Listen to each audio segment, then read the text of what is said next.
Gisugdan na ni Mayor Clarex Uy ang pagdala sa People's Day sa Barangay Tagpangi adlawng Lunes, Hulyo 14 ning tuig.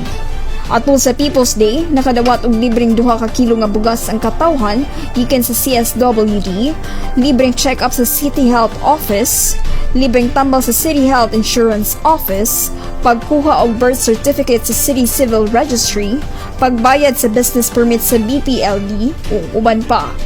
Sa laing bahin, nipasabot ni Mayor Clarex ang iyang katuyuan sa pagdala sa People's Day sa mga kabaranggayan.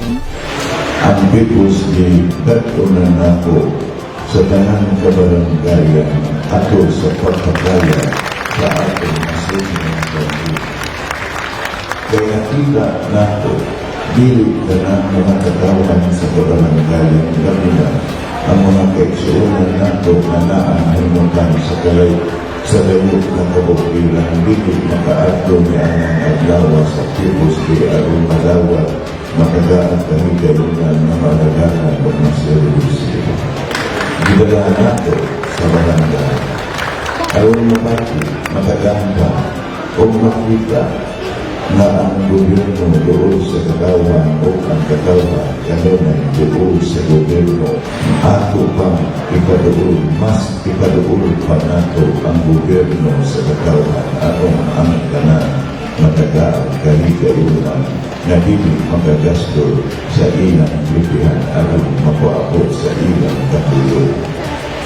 Kaya ang serbisyo publiko, serbisyo para sa katawan, para kanino. Gipasalamatan usab ni Mayor Clarex ang Barangay Council sa Barangay Tagpangi, pinanguluhan ni punong Barangay Chinet Marianas sa pag-abi-abi sa City Hall. Kita mga barangay katawan sa Barangay Tagpangi, may tayo kayo kita. Kay kita ang pinakauna ng barangay na ang People's Day ni Mayor, dili sa atong barangay.